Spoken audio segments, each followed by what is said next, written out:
Lucrèce Borgia.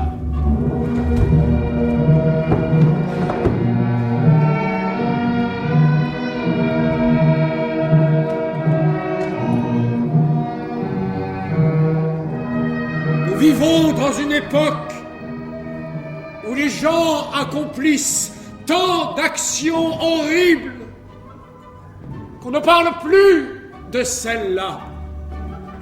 Mais certes, il n'y eut jamais événement plus sinistre et plus mystérieux.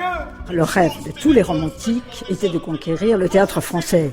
Parce que le théâtre français, c'était quand même le bastion du pouvoir.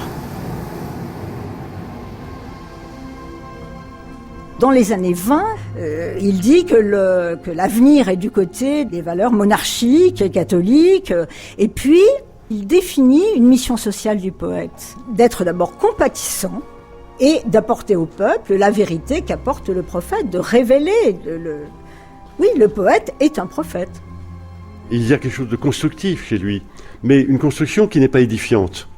Il construit des problèmes. Du montage, quoi. C'est ça, le montage, le bricolage. C'est un bricoleur. Il a une conception bricolée de la démocratie, n'est-ce pas ? C'est une entreprise permanente de réflexion, n'est-ce pas ? Il faut la refaire sans cesse. C'est une barricade. Il y a quelque chose d'insurrectionnel chez lui, hein, c'est l'insurgé. Victor Hugo, l'insurgé, Maëlys Bessery, Guillaume Baldi. Il est victime, si vous voulez, d'incroyables médisances. C'était absolument effrayant. Il est à la fois terriblement exalté, n'est-ce pas, comme figure patriotique, etc. Et en même temps, il est dénigré de manière effrayante. Your attention, please. We have now arrived in Guernsey. On behalf of Captain Grant and the crew of Call the Rapid, we thank you for travelling with us today and wish you a very safe and pleasant onward journey. The local time in Guernsey is now 10 o'clock. Thank you, and we wish you a very nice day.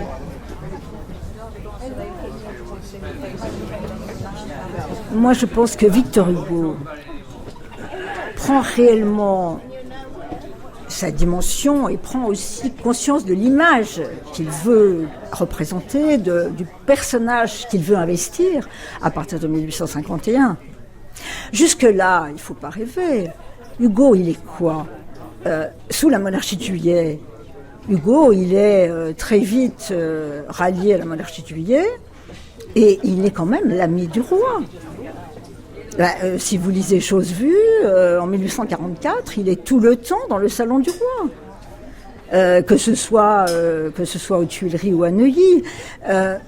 Et c'est d'ailleurs passionnant ce qu'il raconte, ce que Louis-Philippe lui raconte sur des choses étonnantes d'ailleurs, sur les conseils des ministres, sur comment étaient les gens en Angleterre, enfin les dirigeants en Angleterre. C'est étrange, comme il est proche du roi. On n'imagine pas ça avec l'image qu'il a sous la Troisième République, surtout quand il rentre d'exil, enfin... cette passion autour, ce qu'il représente, mais je pense qu'il prend sa mesure en fait en exil, Victor Hugo.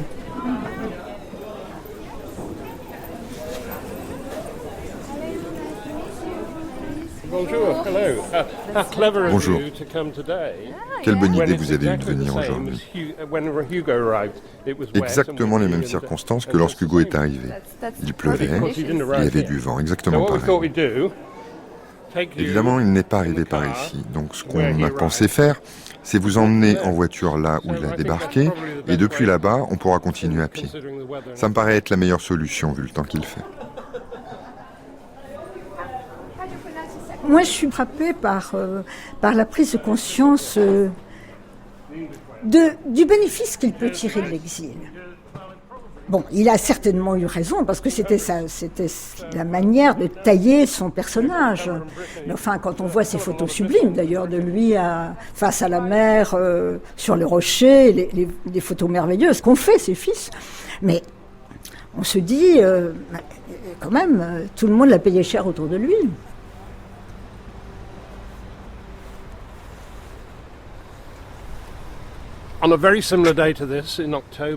À Un jour très semblable à celui-ci, en octobre, à la fin du mois d'octobre 1855, un bateau provenant de Jersey est arrivé ici. Il n'y avait pas de port et le bateau est arrivé directement par le sud-ouest. Mais il n'y avait pas de quai auquel le bateau pouvait amarrer. Donc, ce qui se passait, c'est que tout devait être déchargé sur une barque qui permettait de rejoindre la côte. Parfois, il n'y avait pas assez d'eau. La barque devait être portée avec les gens à l'intérieur pour qu'ils ne se mouillent pas les pieds. Ce qui se passa également ici, c'est que Hugo est arrivé avec son fils François-Victor et une grande malle très lourde qui contenait tous ses manuscrits. Et il écrivait énormément. Ça l'inquiétait beaucoup de transporter cette malle parce que si elle était passée par-dessus bord, tous ses manuscrits auraient été perdus pour toujours. Mais bon, par chance, il a réussi et ses manuscrits ont été rapportés jusqu'au rivage.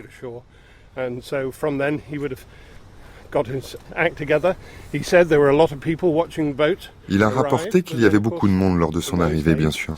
Car à cette époque, il y avait peu de bateaux qui débarquaient avec des passagers, et donc les gens venaient juste pour voir s'il y avait des passagers connus dans le lot. Je ne suis pas tellement persuadé qu'Hugo était connu à Guernesey à ce moment-là. Si les autorités avaient eu vent de ce qui s'était passé à Jersey, il n'aurait sûrement pas été le bienvenu.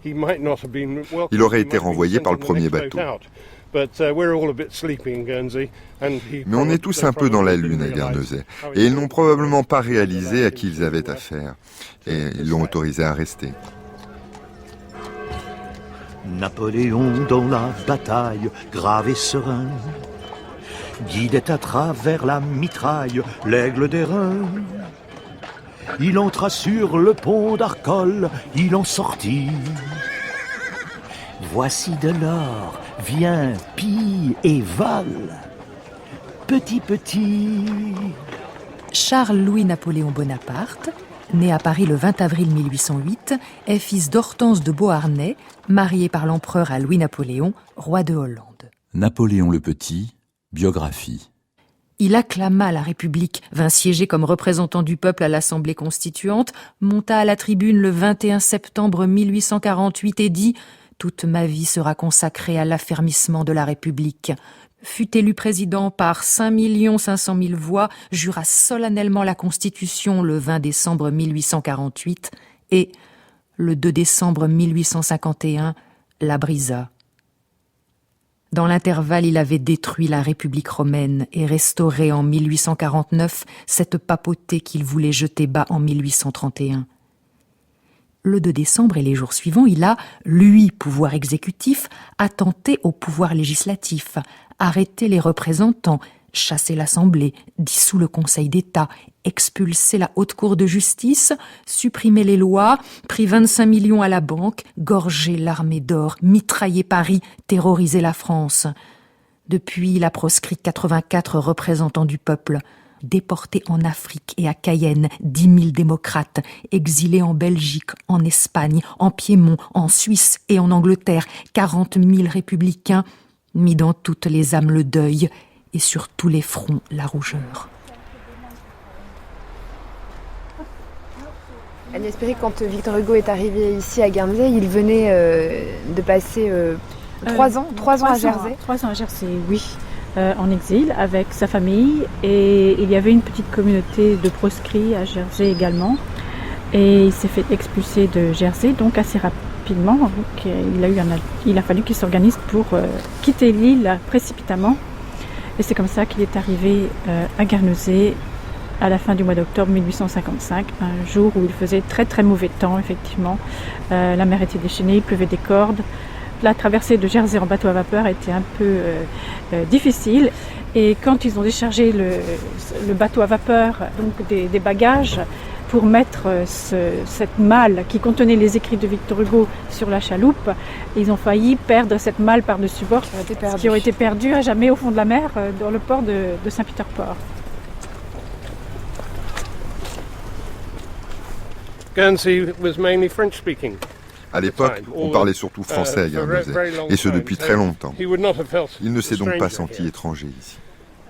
Alors, quelle est la prochaine étape? see where the hotel was, the Hotel de l'Europe. Maintenant, on va aller voir l'hôtel de l'Europe. Tout à fait Hugolien. Il aimait beaucoup l'idée d'une Europe unifiée. Donc, on va aller le voir et ensuite on va monter jusqu'à l'église de la ville qui figure dans les Travailleurs de la mer. Au moment où il est arrivé ici, Agnès Perry, Victor Hugo entame aussi ses poèmes politiques. Il a achevé son pamphlet sur Napoléon III et ce sont aussi tous ces poèmes politiques et les châtiments qui vont être écrits. Oui, bien sûr. Victor Hugo saisit cette période d'exil comme une opportunité pour être créatif. Bien sûr, au niveau de ses écrits politiques, mais aussi ses romans qui illustrent les conditions sociales de l'époque. Et puis, il va aussi beaucoup dessiner pendant son exil, et aussi s'engager donc dans la vie courante de l'endroit où il vit, et en particulier donc agir pour appliquer les principes qui lui tiennent à cœur, comme par exemple organiser des ventes de charité pour récolter des fonds pour créer une crèche, organiser des repas hebdomadaires pour les enfants pauvres. Dès que sa maison est aménagée, il invite des enfants pauvres à dîner chez lui une fois par semaine, et c'est lui qui fait le service avec les membres de sa famille. Il veut vraiment mettre en pratique les idées qu'il défend. He thought he was going to leave France for life. Il pensait qu'il avait quitté la France pour toujours, et il ne savait pas ce qu'il allait faire. Pendant qu'il faisait la traversée entre Jersey et Guernesey, son fils François-Victor et lui ont parlé de ça. Il a demandé à son fils, « Que vas-tu faire ?» Il a répondu qu'il allait traduire l'œuvre de Shakespeare en français. Et Hugo a dit, « Moi, je vais étudier l'océan. » Et on peut dire qu'il l'a fait, n'est-ce pas? L'Atlantique ronge nos côtes. La pression du courant du pôle déforme notre falaise ouest.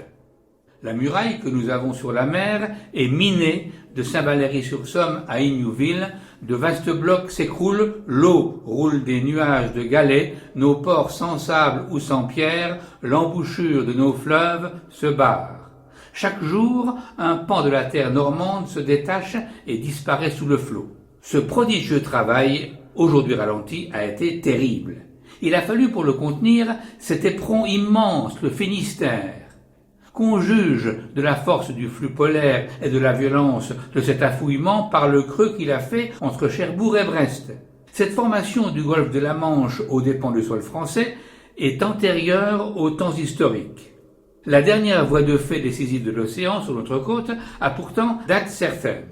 En 709, 60 ans avant l'avènement de Charlemagne, un coup de mer a détaché Jersey de la France. D'autres sommets des terres antérieurement submergées sont, comme Jersey, visibles. Ces pointes qui sortent de l'eau sont des îles. C'est ce qu'on nomme l'archipel normand.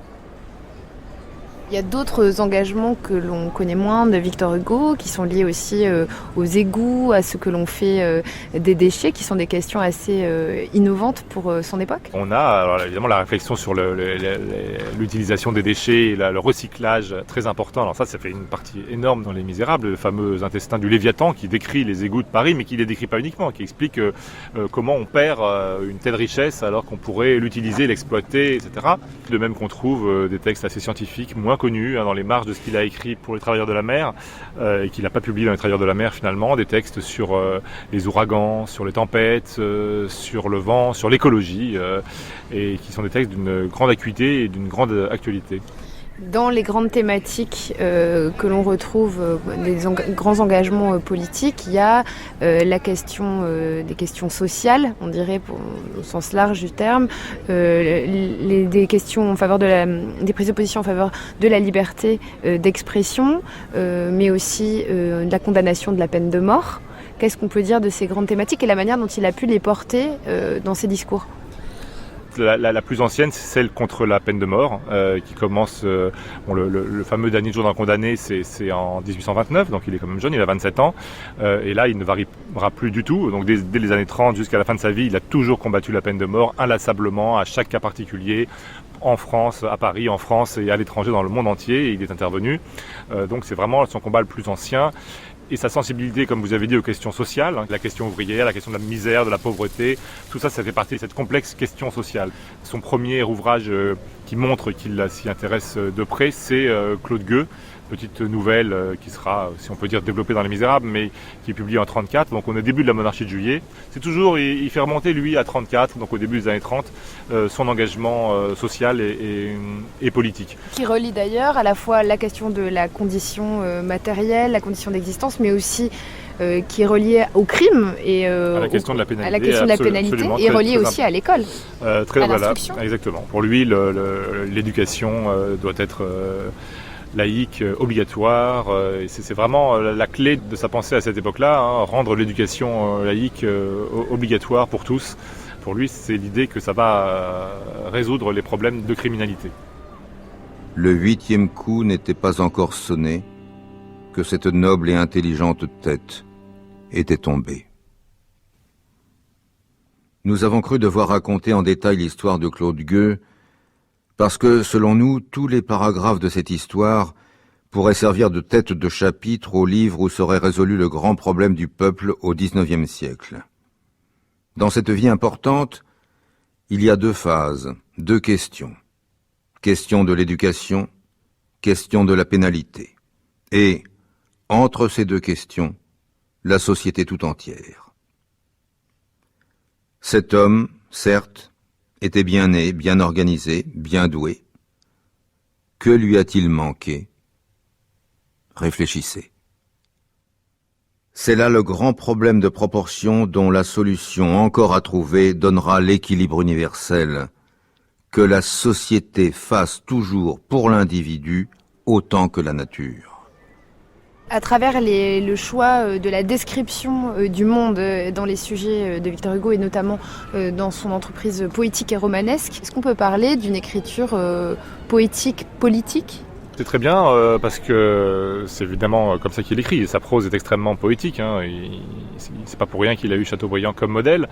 Et quelquefois, c'est ce qui plaisait pas à des gens comme Baudelaire ou Flaubert, par exemple, mais il disait pas que c'était poétique et politique. Il disait que le côté politique était un côté didactique, voire pédagogique, qui trouvait ça désagréable. Ces démonstrations d'ambition politique ou d'idées politiques dans les livres.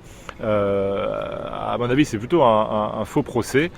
Mais c'est vrai qu'il avait une très haute ambition pour la littérature et qu'il n'écrivait pas uniquement, en tous les cas, pour la distraction de ses lecteurs. Son ambition, c'était là une véritable ambition politique dans la littérature même, c'était que Les Misérables c'était un livre où les gens devaient apprendre à lire, mais apprendre à penser aussi. C'est l'époque où Michelet écrit la Bible de l'humanité, mais il y a dans Les Misérables l'ambition d'être une Bible pour l'humanité aussi. Dans les travaux de Victor Hugo, il y a aussi un travail documentaire d'une certaine manière. Il est aussi allé se renseigner sur la condition justement d'un certain nombre de ses semblables. Il y a eu ce travail qu'on a connu aussi chez Dickens en Angleterre, qui était de la volonté de savoir, de renseigner aussi la population sur les conditions de vie. Est-ce que ça aussi, ça fait partie d'une démarche politique et poétique, Jean-Marc Ovas ? Oui, parce qu'on a l'impression qu'il utilise aussi les enquêtes qu'il a menées lui-même comme homme politique. Sous la Deuxième République, il est allé enquêter dans les caves de Lille où s'entassait une population miséreuse qui mourait au travail en vivant à 5 ou 7 ou 8 ou 10 personnes dans des caves minuscules, dans des conditions atroces. Il va voir ça avec l'économiste Blanqui.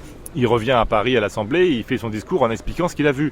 C'est une démarche très moderne finalement, et tout cela, il l'utilise aussi dans ses romans. À la réception des Misérables, il y a eu énormément, il y a eu des textes de juristes, des textes d'économistes, il y a eu des textes de tout le monde, mais le roman était effectivement commenté comme si ça avait été un texte politique par bien des aspects.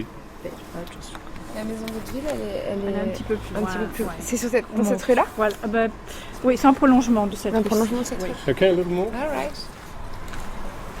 right. Dans cette maison-là, à notre droite, qui a un pignon arrondi, c'est là que se trouvait le coiffeur et barbier de Victor Hugo.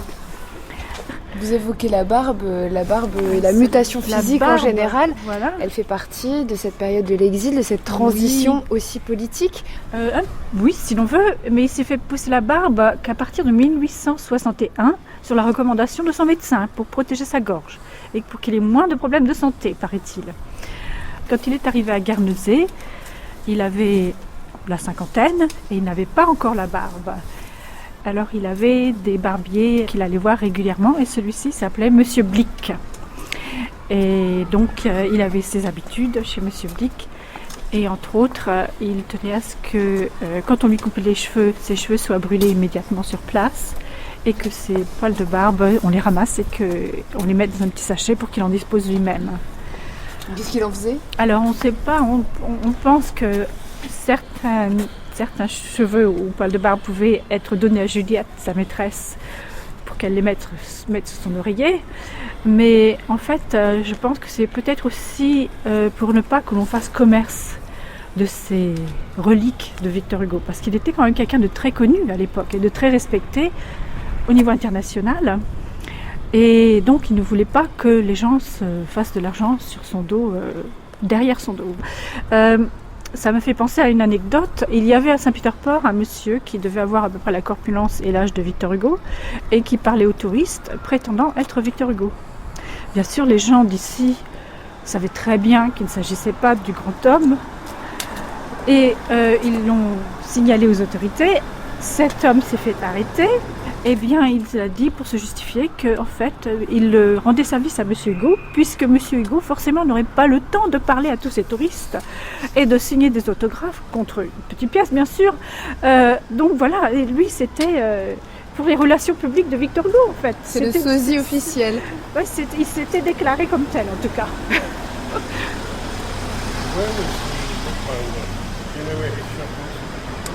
There's one in Bedwin Street. Isn't there? And is there one? The one that did Les Mis in the. So the first thing that happened to him is he came to live. Donc au tout début, il a vécu au numéro 20, là où nous arrivons, maison qu'il a louée à son arrivée pendant environ 2 ans. Il a ensuite acheté sa maison avec l'argent des contemplations. Oui, il était pauvre lorsqu'il a quitté Jersey et quand il est arrivé ici, il est devenu riche. C'est le cas de beaucoup de monde ici. Nous y voilà au numéro 20. Ils ont habité dans cette maison pendant un temps, lorsqu'il a acheté la maison quelques mètres plus haut.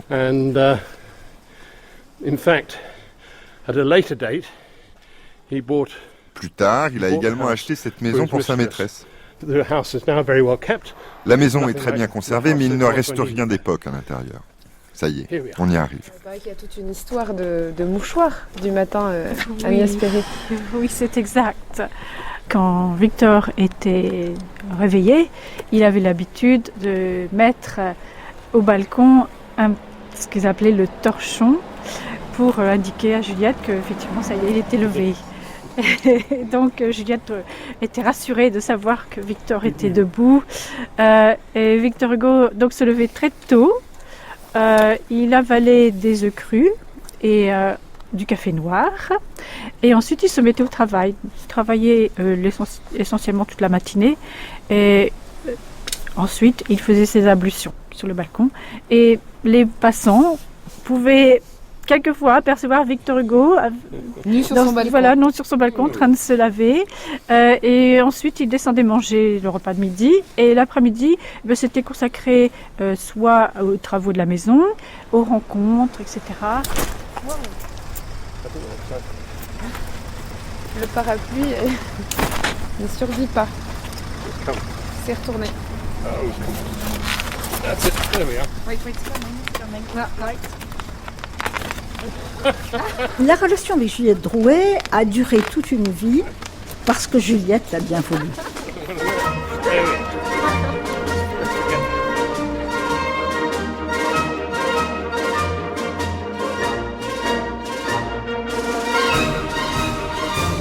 Heureusement qu'elle l'a suivi en exil, parce que c'est quand même elle qui a sauvé ses manuscrits.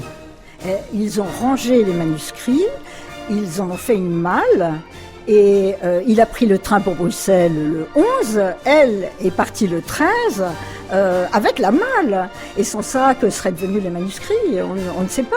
Donc heureusement qu'elle était là. Et Adèle, l'épouse qui à l'époque est très venimeuse contre Juliette, se fait tout de même rappeler à l'ordre. parce que Victor Hugo lui écrit, Victor Hugo écrit à sa femme, mais tout de même, elle m'a sauvée et il faut tout de même reconnaître ce qu'elle a fait pour moi. Je dirais que ce qui est intéressant, c'est quand on lit l'œuvre d'Hugo et tout ce qu'il dit des femmes. Et Juliette, elle lui écrit des choses intéressantes, parce qu'elle lui écrit d'un côté des lettres d'amour fous, 20 000 lettres donc, mais aussi, tu m'as racheté, tu m'as sauvé, moi qui étais tombée dans la fange, tu m'as rendu sublime, tu m'as ressourcé, tu m'as régénéré. Par ailleurs, elle lui écrivait, je ne suis plus qu'un chien, à côté de son écuelle, tu m'as enfermée, parce que tout de même, pendant 12 ans, elle n'a pas pu sortir seule, il faut pas oublier ça. Et elle avait même perdu le goût de la rue. C'est ce qu'elle dit la fois où elle sort. Elle sait plus comment sont les rues de Paris. Il la cloîtrait, il était jaloux, et elle était donc cloîtrée dans son petit appartement, attendant l'arrivée du grand homme, copiant ses textes, désespérée parce qu'il ne lui accordait pas assez de temps, ni de caresses d'ailleurs. En 1836, elle lui écrit « Mais baise-moi donc, j'ai faim et soif de tes caresses ». Et par moments, tout ça est mélangé avec des exclamations sublimes. Toi, tu es un morceau du bon Dieu, sinon le bon Dieu lui-même. Ça, c'est en 1844. Et puis des choses tristes, beaucoup plus tristes. En 1836, je t'aime, je suis jalouse, je m'en veux d'être pauvre et de n'avoir pas de talent. Mais lui est ravi du culte qu'elle lui rend, évidemment. Alors on peut dire, oui, il est tyrannique, effectivement, mais je pense qu'il avait, c'est d'ailleurs ce qu'on voit très bien quand il est jeune, dans les années 20, où il séduit tout le monde, parce que immédiatement il s'impose comme celui autour de qui tout doit tourner, finalement, c'est ça. C'est ça. Et c'est très frappant que ce soit ces petits jeunes gens romantiques autour de lui qui sont fous de lui, que ce soit Juliette, cette pauvre Juliette, que ce soit ses enfants qu'il paye cher, ça c'est sûr. Et finalement, et toutes les comédiennes. Enfin, écoutez, quand il rentre d'exil, mais c'est hallucinant. En 1870, les comédiennes qui défilent chez lui, qui toutes veulent jouer le 4e acte de Marion Delorme et qui donc lui répètent une partie du 4e acte de Marion Delorme. Il en profite évidemment, mais tout le monde est complètement séduit par cet homme. C'est-à-dire qu'il a un réel charisme, quoi. On peut pas dire autre chose. Donc on peut dire il est tyrannique, oui. Mais je crois qu'en même temps, c'était un homme puissant, c'était un homme attirant. Voilà. On a des photos de Victor Hugo prises par son fils, Charles. C'est des photographies ici que nous avons la plaquette de verre, ici à la bibliothèque. C'est les enfants pauvres. Il y a les 40 enfants pauvres de Victor Hugo. Ceux qui venaient manger chez lui une fois par semaine? Oui, elle avait commencé avec 8 et à la fin, il y avait 40 ou même 43 enfants qu'il a reçus chez lui à Hauteville-House. On voit Victor Hugo qui monte l'escalier extérieur de Hauteville-House. Les enfants sont au pied de l'escalier. Alors, les visages se sont un peu effacés, mais on voit... Ça s'est effacé. Hélas, beaucoup de ces photos de cette période commencent à s'effacer. Je m'appelle Dinah Bott. Je suis chercheuse et bibliothécaire ici à la bibliothèque Prior à Guernesey.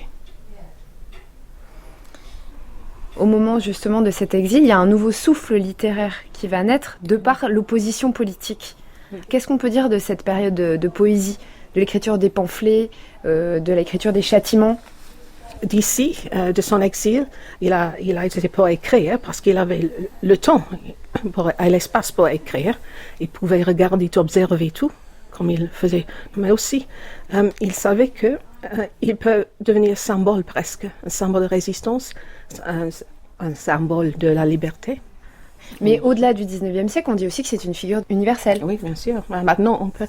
Et peut-être un homme qui... comment dire en anglais, mais son temps revient.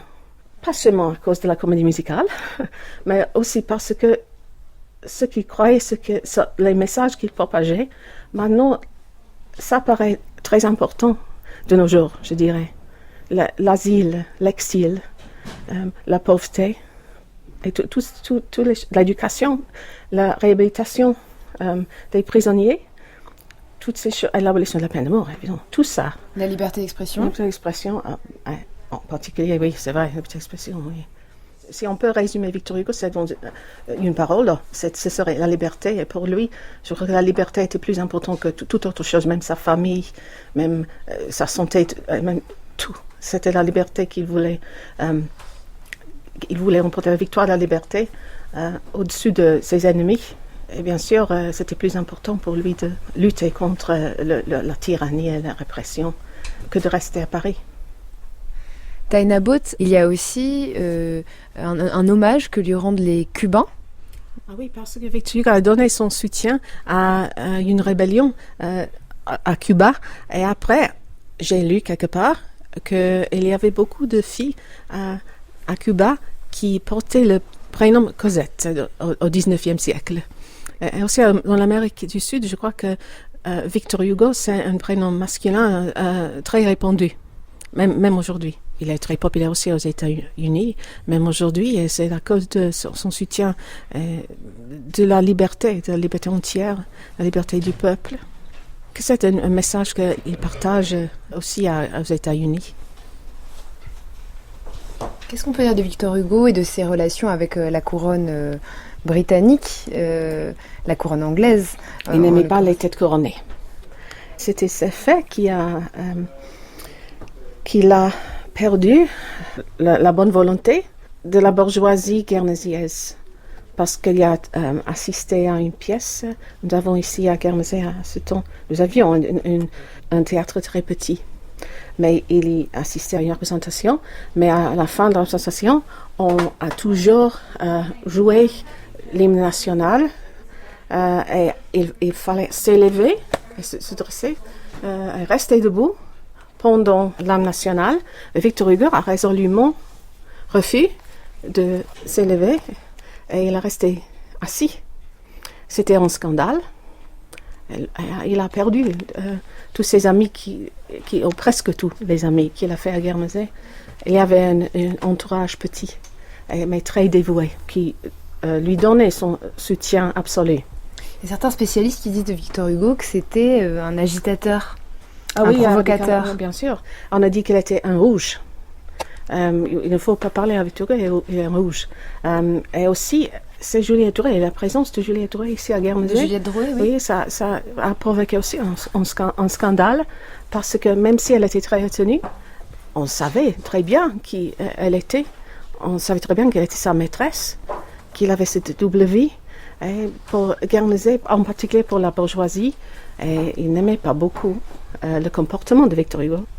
Ce qu'il faut bien comprendre, c'est que le mot essentiel pour comprendre Hugo, c'est le mot de liberté. C'est un homme qui a une extraordinaire liberté, sens de la liberté, et qui définit la République précisément comme une liberté démocratique. La République, qu'est-ce que c'est ? Ça n'est pas du tout l'édifice, ça n'est pas du tout le monument d'une vérité installée, n'est-ce pas, et de valeurs installées, morales. En un certain sens, si vous voulez, Hugo n'est pas moralisant. Il n'y a pas de morale chez lui, contrairement aux apparences. Je ferai sauter en l'air les gens en disant que l'affreux Thénardier, n'est-ce pas, dans l'esprit ironique et moqueur de Victor Hugo, et libre de moqueur, en fait c'est une figure de Victor Hugo, Thénardier, n'est-ce pas ? Car il ressemblait à l'abbé Delille. Il citait beaucoup Saint-Augustin. Et qu'est-ce que c'est que Saint-Augustin, n'est-ce pas ? Hugo qui apparaît en filigrane. Mais oui, et donc Thénardier, c'est aussi une figure de Hugo. Vous savez, du reste, alors vous allez me dire, mais c'est horrible, mais c'est moral. C'est que Thénardier, c'est véritablement la révolte. C'est quand Jean Valjean se retrouve dans le Bouches d'Ondrette, il fait du bien, vous savez, c'est Monsieur Leblanc. Bon, il se fait passer pour Monsieur Leblanc. Thénardier dit, véritablement, voilà le philanthrope, n'est-ce pas ? Il y a une dénonciation très violente de la philanthropie bourgeoise, de l'ordre établi. dans 93, le personnage qui est platonicien, c'est-à-dire qui est pour la ligne droite, qui est pour la géométrie, qui est pour la hiérarchie, qui est pour le temple républicain au sens républicain, c'est Simondin. C'est-à-dire c'est un fanatique. Et Hugo dit, avec la ligne droite, on tue, n'est-ce pas ? Et avec la ligne droite, on ne va jamais très loin. C'est un homme, si vous voulez, c'est un homme qui n'est jamais chez soi. C'est un homme qui n'est jamais chez lui. Ça n'est pas une vérité qui est enfermée dans un monument, même dans la France. C'est un émigré en un sens. Hein. C'est un homme qui passe son temps à circuler, si vous voulez. C'est une notion très actuelle. Ça n'est pas de l'opportunisme, n'est-ce pas, ou de la complaisance que de mettre Hugo en rapport avec tout ce qui se passe à notre époque, n'est-ce pas ? C'est un homme qui n'est jamais là où il est. Il aurait été normal qu'il meure en exil. Hein. Il s'y était préparé. Il avait quand il dédie les travailleurs de la mer à l'île de Guernesey qu'il a accueilli, il dit mon tombeau probable. Donc il n'est pas sûr de revoir la France. À cette époque-là, on vivait moins longtemps. Donc il se trouve que l'histoire l'a servi, mais très souvent dans sa vie, il y a comme ça des échos, des coïncidences entre l'histoire de France et sa propre histoire. Mais enfin, c'était pas gagné d'avance. Alors, on est ici dans le jardin du Luxembourg, devant le Sénat. Il y a eu ces discours politiques de Victor Hugo qui, Jean-Marc Auvat, font partie intégrante de l'œuvre. Il revient au Sénat après une longue période, puisque ensuite il devient sous la Deuxième République député, il passe à l'Assemblée nationale. C'est uniquement après l'exil qu'il rentre au Sénat à la fin de sa vie, vraiment à 76, pour mener sa lutte pour l'amnistie des communards, où ses derniers grands discours politiques, moins connus sans doute que ceux de la Deuxième République, ces derniers grands discours politiques, il les a tenus effectivement au Sénat, là, tout près de là où nous sommes. Alors, au XIXe siècle, il n'était pas complètement rare d'avoir une carrière littéraire et une carrière politique. Jean-Marc Auvat, est-ce qu'on peut dire que ce projet-là, Victor Hugo l'avait dès ses débuts ? Il avait aussi pour modèle Chateaubriand et Lamartine. Est-ce que c'était dans ses projets, peut-être même à un moment donné, s'il n'y avait pas eu l'exil, d'abandonner la littérature et de devenir un homme politique ? Il a été un homme politique, mais il n'a jamais souhaité abandonner la littérature. C'est vrai que parfois on est étonné de cette carrière politique importante sous la Deuxième République, mais elle est préparée très très en amont. Depuis ses premiers textes, il a toujours été passionné par la politique et comme vous le dites, c'est vraiment ces deux grands modèles. Bon, d'abord son dieu qui est Chateaubriand et ensuite son ami et maître, mais surtout ami qui est Lamartine. Ces deux grandes figures très importantes pour lui sont véritablement des modèles. Et donc des exemples de double carrière. La sienne est un peu différente parce qu'il a mis plus de temps que Lamartine à se lancer dans la politique. Et puis, ses discours... Alors, vous dites qu'il y a beaucoup d'écrivains au XIXe siècle qui ont été à la fois écrivains et hommes politiques, c'est vrai. Hugo se distingue d'eux par la qualité de ses discours. On peut dire qu'il a amené de la littérature dans la politique, mais que dès ses premières œuvres, il y a de la politique dans toutes ses œuvres, et jusqu'à la fin de sa vie. Vous avez, je crois, dans votre poche un discours, non ? C'est ça ? Ah oui, bien sûr. J'ai dans ma poche, toujours. Je ne sors jamais sans mes discours de Victor Hugo. Celui-là, c'est juste... il est pas long. Hein. C'est le fameux discours qu'il a prononcé. Alors, pas du tout dans une assemblée. Il l'a prononcé après ses 20 ans d'exil. C'était quand même une énorme et sans équivalent et sans exemple. Enfin, il y avait quelques équivalents, mais quasiment sans exemple dans l'histoire de France. Il arrive le jour de la Troisième République, c'est le 4 septembre, et lui il arrive le lendemain, le 5 septembre, il débarque, il raconte qu'il a pris le train du soir pour pas qu'il y ait trop de gens qui l'accueillent ou qui l'attendent, donc pour arriver tranquillement, et en fait il arrive, il y a quand même la foule à la gare du Nord, puisqu'il arrive de Bruxelles, et là on lui demande de tenir un discours, et il tient un discours. Alors c'est pas du tout c'est beaucoup moins lyrique que ces discours de l'Assemblée, parce que c'est un discours sur un quai de la gare du Nord, à peu près, qu'il est tenu, donc vous voulez que je vous le lise ? Oui. Les paroles me manquent pour dire à quel point m'émeut l'inexprimable accueil que me fait le généreux peuple de Paris. Citoyens, j'avais dit, le jour où la République rentrera, je rentrerai. Me voici. Deux grandes choses m'appellent. La première, la République. La seconde, le danger. Je viens ici faire mon devoir. Quel est mon devoir ?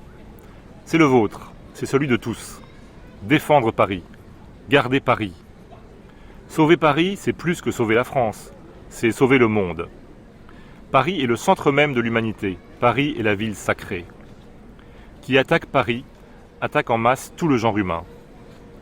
Paris est la capitale de la civilisation, qui n'est ni un royaume, ni un empire, et qui est le genre humain tout entier dans son passé et dans son avenir. Et savez-vous pourquoi Paris est la ville de la civilisation ? C'est parce que Paris est la ville de la révolution. Donc là, ce qu'il dit, c'est ce qu'il a répété sans arrêt pendant les 20 ans d'exil, pour ne pas se faire oublier. Il l'a écrit à tous les gens qui lui écrivaient. Il l'a dit dans des articles, dans des discours qui ne pouvaient pas être publiés en France, mais qui étaient publiés dans les journaux belges, dans les journaux anglais, dans tous les journaux libres, qui passaient quelquefois dans la presse française, mais alors avec des moult précautions, parce que les journaux se faisaient avertir, voire interdire. Enfin, c'était vraiment la reprise en une page de tout ce qu'il a proclamé pendant longtemps. Quand il dit, il se cite lui-même quand il dit j'avais dit que je reviendrai quand la République serait proclamée, c'est la fin des fameux ultima verba de châtiment, s'il n'en reste qu'un, je serai celui-là.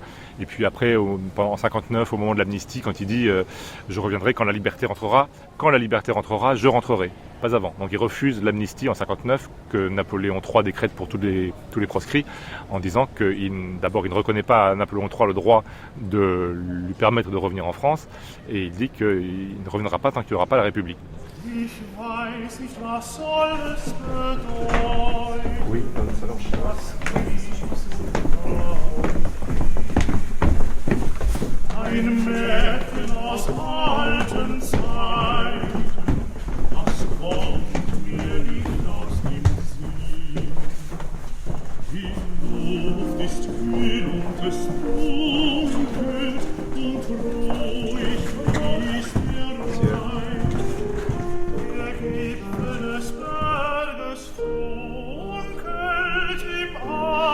Gérard Audinet, directeur des maisons de Victor Hugo, Paris, Guernesey.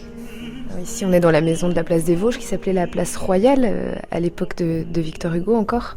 Tout à fait, c'était l'époque de la place Royale, une des périodes où il a habité le plus longtemps à Paris, fin de 1832 jusqu'à 1848.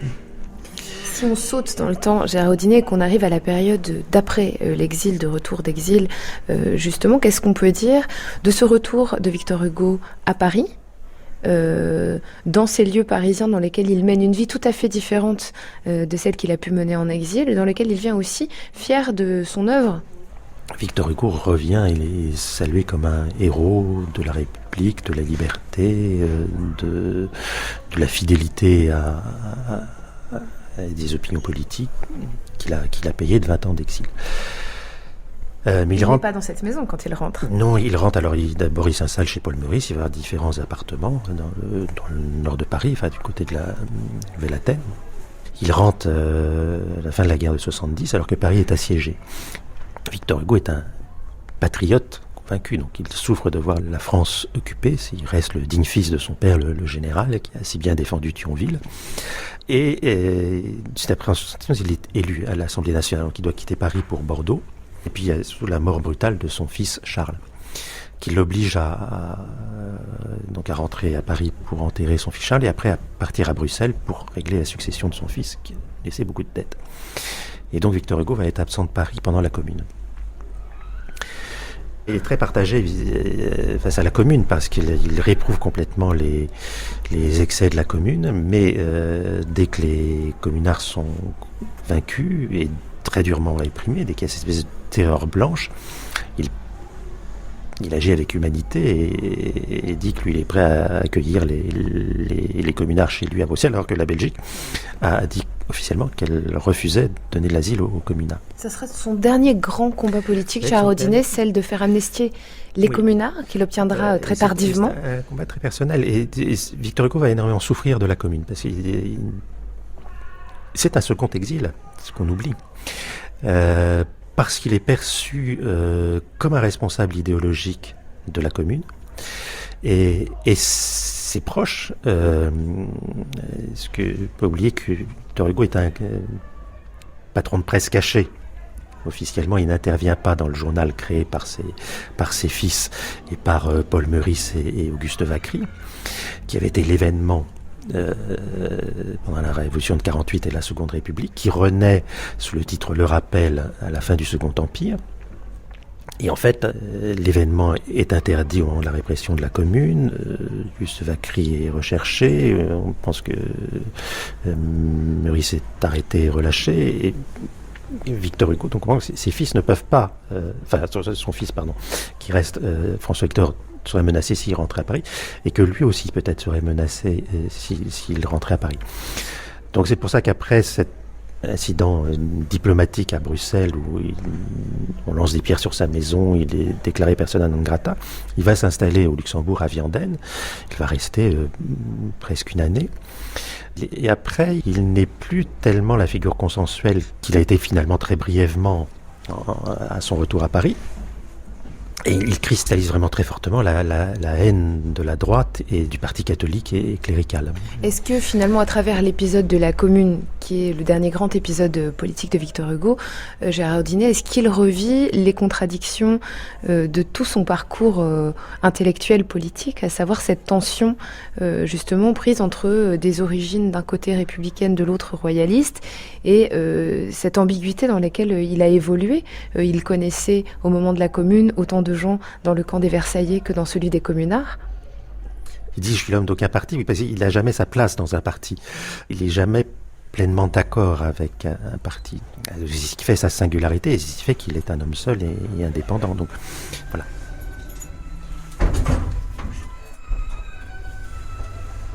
On est ici dans la maison de Victor Hugo de la place des Vosges, de la place Royale. Il y a un petit diablotin comme ça en bas du panneau vert, vous vouliez nous en parler ? Et dans ce petit monstre, il y a une atmosphère, si vous voulez, orientale, et c'est le petit diable, bien évidemment, des contes orientaux, n'est-ce pas ? C'est le petit diable dans sa bouteille, qui, en sortant, devient quoi ? Devient l'œuvre entière de Victor Hugo, c'est-à-dire devient une sorte de monstruosité qui va dans tous les sens. Et ce petit diable, dans la bouteille, c'est tout simplement le diable de l'encrier, si vous voulez. Et c'est Victor Hugo lui-même, avec ses jambes qui sont croisées en V et ses bras forment un H. Ses bras croisés avec ses épaules forment un H. Donc c'est une signature. C'est aussi bien l'œuvre tout entière qui est prête à sortir, à exploser. Mais depuis le début de l'œuvre de Victor Hugo, vous avez cette idée d'un diable enfermé dans la bouteille. Et l'écriture, ça veut dire que dès le début, l'écriture, si vous voulez, est quelque chose d'essentiel pour Hugo. Et qu'est-ce que c'est que l'écriture ? Nous sommes dans un mouvement de vie. Nous sommes dans une vitalité qui implique aussi bien la pensée que le corps, qui implique aussi bien l'histoire que ce qui est hors de l'histoire. Et en ce sens, Victor Hugo est véritablement, je crois, l'image par excellence de cette explosion de l'écriture comme manière pour l'homme de se déployer dans le monde et de dire son déploiement dans le monde. Jean Morel, quand vous parlez de l'écriture et de tout ce qu'elle révèle et ce qu'elle représente, on a le sentiment que même la politique, c'est une sorte de support, un support artistique, en tout cas un support créatif. C'est à la fois, l'histoire est à la fois un support et en même temps, c'est un effet de l'écriture. Car l'écriture de Hugo, pourquoi Hugo écrit-il Les Misérables ? Pourquoi écrit-il non seulement Les Misérables, mais aussi bien cette extraordinaire multiplication des déclarations, n'est-ce pas ? Et des interventions, par la parole, par l'image, par le texte, etc. Eh bien, pour Hugo, c'est véritablement, ça veut dire quoi ? Ça veut dire que l'écriture, elle est dans l'histoire, elle fait l'histoire. Elle n'est pas simplement faite par l'histoire. Et je crois que ce serait idiot de dire, n'est-ce pas, que Victor Hugo est inspiré par les phénomènes de son époque et qu'il exprime son époque. Je crois qu'on en crève de ça. Excusez-moi d'être un peu brutal, je ne suis plus un perdreau de l'année, je ne suis plus un enfant, je ne suis plus un adolescent ni un étudiant, je suis un vieil homme qui a travaillé pendant des années sur Victor Hugo et je suis fatigué, si vous voulez, par l'historicisation de Victor Hugo, par cette biographisation, si vous me permettez, et je crois que l'œuvre de Hugo, c'est véritablement une œuvre en marche, work in progress, une œuvre qui avance avec lui. Tout bord de l'homme, mais rien ne l'arrête. Il répond à la limite par l'enjambée. L'impossible est une frontière toujours reculante. Hugo est engagé dans l'histoire, n'est-ce pas ? Et il est engagé dans l'histoire non pas simplement par son engagement politique explicite, par ses interventions, ses déclarations, ses choix, ses discours, etc., et même par les thèmes de ses travaux, mais justement par son travail de diable de l'encrier, c'est-à-dire par quelque chose, si vous voulez, qu'on lui dénie finalement encore, Et là encore, je suis navré de voir que on ne s'est jamais suffisamment préoccupé de cette espèce de travail de l'écriture profondément chez Victor Hugo, au sens le plus moderne du terme. Je crois que Hugo est un homme qui considère l'écriture comme un travail manuel. Et il y a chez lui une véritable préoccupation de tout ce qui concerne la matérialité de l'écriture. Et si vous voulez, cet intérêt à la matérialité de l'écriture, il y a, en fait, dans toute l'œuvre de Hugo, il y a une extraordinaire mise en scène de l'écriture qui apparaît en souterrain, et en souterrain de tous les textes qui apparemment sont des textes anecdotiques ou des textes ou des récits historiques ou des récits empiriques, n'est-ce pas ? Mais en fait, il y a sans cesse un redoublement, un dédoublement du texte qui fait que la manière d'écrire, le geste d'écrire est présent en permanence dans l'intervention de Victor Hugo et dans son travail. Donc c'est un homme qui, en même temps qu'il dit des choses et qu'il lance des idées ou qu'il répond à des idées, il mobilise son corps tout entier dans l'écriture et il écrit au sens absolu du terme.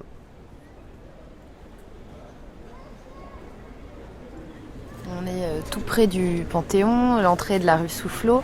Ça a été aussi l'objet d'une réouverture du Panthéon, la panthéonisation de Victor Hugo, ses funérailles dont on a beaucoup parlé. Qu'est-ce qu'on peut dire ? Comment est-ce que vous reviendriez sur cet événement, Jean-Marc Auvat, dont on a dit un peu de tout, qu'il avait semé l'agitation Mais là aussi, c'était un peu ce à quoi je pensais quand je disais que l'histoire l'avait toujours servi. Il est mort au bon moment. C'est-à-dire que s'il était mort en exil, eh bien, il y aurait eu 5 personnes à son enterrement, ou peut-être 15.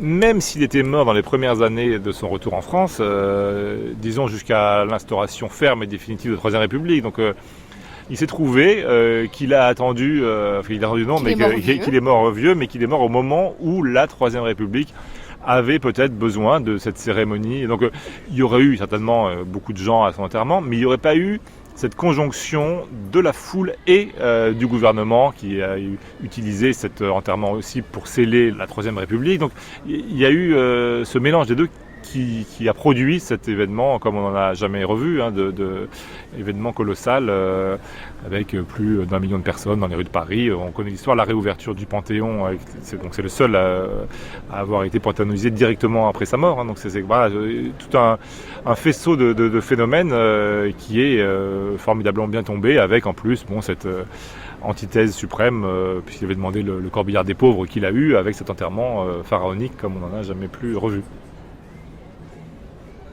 Jean Morel, Victor Hugo a été panthéonisé. Son discours de son retour à Paris du 5 septembre 70 a été lu au moment des attentats de Paris. Il y a cette figure écrasante et monumentale de l'héritage, de ce qu'on a gardé de Victor Hugo et la manière dont il est présenté aux enfants. J'ai observé dans un manuel scolaire, je vais vous dire tout de suite, la présentation qu'on en fait.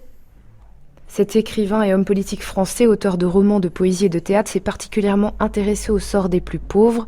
Opposant au pouvoir autoritaire de l'empereur Napoléon III, il a passé une grande partie de sa vie en exil dans les îles anglo-normandes. Grande figure française, il est enterré au Panthéon. Oui, mais ces formules, si vous voulez, elles sont justes, mais elles ne veulent rien dire, parce que on va voir là-dedans une sorte de grand homme qui a pitié des malheureux ou des humbles, n'est-ce pas, du haut de sa hauteur grandiloquente et d'écrivain. C'est une image idéaliste, si vous voulez, idéalisée de l'écrivain, et je crois que ça, il n'y a rien de plus insupportable que cette image-là, n'est-ce pas. C'est pour ça que je vous parlais de ce petit diable. Il y a chez Hugo une idée très simple de l'homme, n'est-ce pas, et non pas une idée monumentale, et lui-même ne se considère pas du tout comme une figure monumentale, n'est-ce pas. C'est au contraire quelqu'un qui se définit essentiellement comme un marcheur, comme celui qui va, mais une force qui va, qui se confond avec n'importe qui. Et ces livres sont faits pour tout le monde, mais en même temps pour un tout le monde qui n'a rien à voir avec la vulgarité du nivellement et la vulgarité de la médiocrité. Il y a chez Hugo cette espèce à l'époque où il écrivait ses romans, cette espèce d'anticipation de l'accès pour tous du sens, cette idée de l'ouverture du savoir et de la pensée, etc. Mais il y a cette idée que ce qu'il faut transmettre, ça n'est pas n'importe quoi. Sans doute les hommes ont besoin de s'informer, mais ils ont aussi besoin de se former. Et il y a chez lui une idée très profonde de la culture, n'est-ce pas ? De la culture. Il faut apprendre les choses. Et l'individu et le petit homme, il a besoin d'apprendre. Il a besoin de savoir tout ce qui s'est passé avant. Il a besoin de l'histoire. Il a besoin du passé. Il y a plus de morts que de vivants. Il faut tenir compte des morts, car les morts ont à nous apprendre. Et Hugo est mort. Et tous ces morts ont à nous apprendre comment nous devons vivre. Alors finalement, cette caricature républicaine qui est faite de Victor Hugo, cette caricature de l'héritage, ce n'est pas très grave. Si on regarde en ce moment l'exposition qu'il y a sur les caricatures d'Hugo, il a accepté que toute forme de caricature soit faite sur lui, dans un grand mouvement de liberté justement individuelle et créative, y compris les erreurs. Finalement, cette caricature, c'en est une autre. Oui, tout à fait. De toute façon, il est déjà, avant les caricaturistes, il est déjà lui-même caricature de lui-même, n'est-ce pas ? Il n'en finit pas de se caricaturer, de se dédoubler, de se présenter sous des figures absolument contradictoires, apparemment, comme Thénardier, ou comme Barkilphedro, ou comme Handisland, n'est-ce pas ? Qu'est-ce que c'est qu'Handisland ? Cet effroyable bandit, méchant, etc., une espèce d'ours atroce. Sinon, Victor Hugo, tout simplement, le jeune Victor Hugo, n'est-ce pas ? Avec sa sauvagerie, qui est tout simplement la colère de l'homme exigeant contre les civilisés, c'est-à-dire la provocation contre l'ordre établi.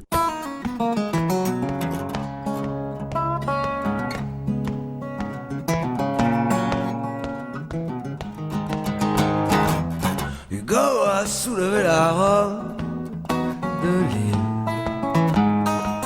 Hugo a soulevé la robe de l'île. Hugo a soufflé les bougies et le toit de mon logis. Oh, oh mon amour, que reste-t-il? Hugo a craché sur notre île. Une vie, une œuvre, Victor Hugo, L'Insurgé, un documentaire de Maëlys Bessery et Guillaume Baldi. Avec Anne-Martin Fugier, Jean-Marc Ovas, Gérard Audinet, Jean Morel, Dinah Bott, Agnès Perry, Roy Bisson et tous les membres de la Victor Hugo Society. Coordination Christine Bernard, attachée d'émission Pascaline Bonnet, mixage Alain Joubert. Combien sur l'île il avait plu? Oh, oh mon amour, que reste-t-il?